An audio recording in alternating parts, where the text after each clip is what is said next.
की थी।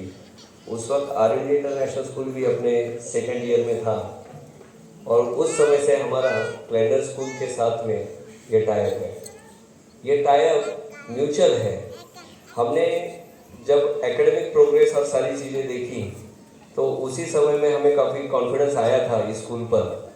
और केवल 2 स्कूलें ऐसी है जिसके स्टूडेंट्स को आर इंटरनेशनल स्कूल में बिना किसी टेस्ट का एडमिशन मिलता है। उसमें से पहली स्कूल जो है वो क्लैंड क्लैंडर है।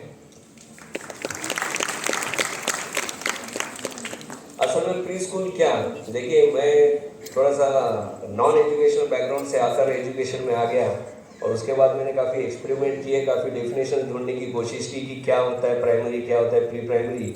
तो पहले तो ये रिसर्च आया कि जैसे आपको याद होगा बचपन में स्कूल एक क्लास 1 से शुरू होती थी, आज से 30-35 साल पहले।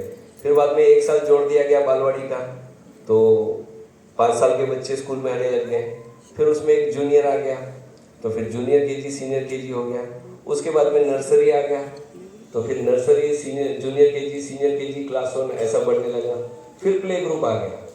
तो धीरे धीरे कभी कभी ऐसा लगता है कि हमें नर्सिंग होम शुरू करने पड़ेंगे स्कूल में, जिस तरह से नीचे नीचे नीचे की ओर आ रहे हैं। लेकिन इसकी ज़रूरत क्यों पड़ी? क्योंकि इसके पीछे कुछ कारण होगा ना। इसकी ज़रूरत इसलिए पड़ी क्योंकि समय के हिसाब से जिस तरह से और जिस गति से जनरेशन बढ़ रही है, और साथ ही साथ जो सोशल एलिमेंट बच्चों में डालना होता है उसकी उम्र जो है वो काफ़ी पहले से शुरू होती है। चाइल्ड साइकोलॉजी के हिसाब से देखा जाए तो बच्चा जो सीखता है वो असल में 3 साल से 6 साल की उम्र में सीखता है। 6 साल से 12 साल की उम्र में वो प्रैक्टिस करता है और अपनी विचारधारा बनाता है। और 12 साल के बाद में जो बच्चे का व्यक्तित्व बना है, जो उसकी विचारधारा बनी है, उसे केवल शेपअप करने का काम मैक्सिमम किया जाता है, जो मिडिल स्कूल या ऊपर से होता है। तो प्री प्राइमरी स्कूलों ने, और एक और चीज़ है कि धीरे धीरे अर्बनाइजेशन होता जा रहा है, न्यूक्लियर फैमिलीज होती जा रही है, बच्चों को जो है फैमिलीज कम मिल रही है, सोसाइटीज़ में बच्चे हैं, हर जगह छोटी छोटी जगह है, खेलने के लिए जगह कम, सोसाइटीज़ में आसपास मैदान कम, सारी चीज़ें कम, और ग्रुप भी छोटे छोटे होते जा रहे हैं। तो सोशलाइज करने के लिए स्कूल एक ऐसा माध्यम बन के उभरा है जो उनका दूसरा परिवार बन गया है। प्री प्राइमरी टीचर्स को यूजुअली एजुकेशन फील्ड में हल्के में लिया जाता है और ऊपर सेकेंडरी सीनियर सेकेंडरी कॉलेज के टीचर्स को ज़्यादा जो है वो दर्जा दिया जाता है। मैं अपने टीचर ट्रेनिंग्स में हर जगह इसको रिवर्स मानता हूँ, क्योंकि प्री प्राइमरी ये वो स्टेज होता है बच्चे का जो कि एक जानवर के बच्चे में और इंसान के बच्चे में कोई फर्क नहीं है। ना उसे अक्षर पता है, ना उसे भाषा पता है, ना उसे बाकी का कोई ज्ञान है।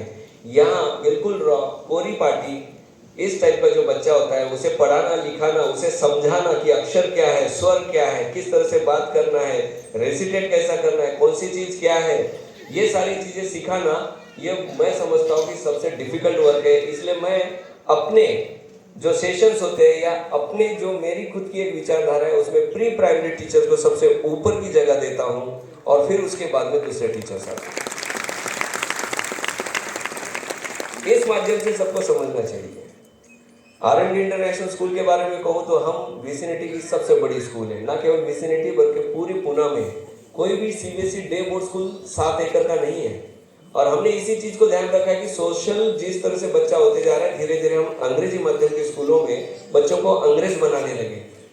हमको जो है समझ में नहीं आने लग गया कि क्या चीज़ करनी है और क्या नहीं करनी है। तो हमने भारतीय संस्कृति आधारित जीवन पद्धति के ऊपर हमारा जो है एजुकेशन पेडागॉजी बनाई, लेकिन एडवांस टेक्नोलॉजी के साथ बनाई और मिट्टी के ग्राउंड दिए बच्चों को स्ट्रांग और सशक्त बनाना है। देखिए ये जो बच्चे हैं, आप पेरेंट हो, आजकल मैं देखता हूँ बड़े सेंसिटिव पेरेंट है, खास करके जो सिंगल चाइल्ड पेरेंट होते हैं।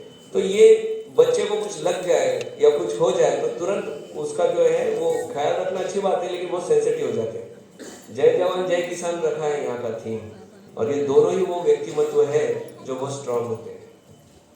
ये व्यक्तिमत्व जो है वो मन से भी स्ट्रांग होते हैं और तन से भी स्ट्रांग होते हैं। हमारे जो बच्चे हैं उन्हें शोकेस के बच्चे नहीं बनाना है, हमें स्ट्रांग बनाना है।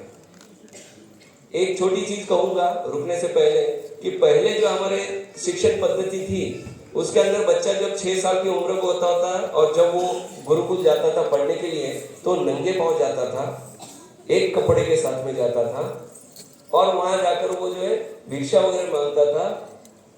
और अपना अध्ययन करता था, गुरुओं की सेवा करता था, चाहे वो डे स्कूल होते थे या जो रेसिडेंशियल स्कूल होते थे गुरुकुल में। इससे क्या होता था कि वो बच्चा स्ट्रांग बनता था, उसके अंदर जो डिग्निटी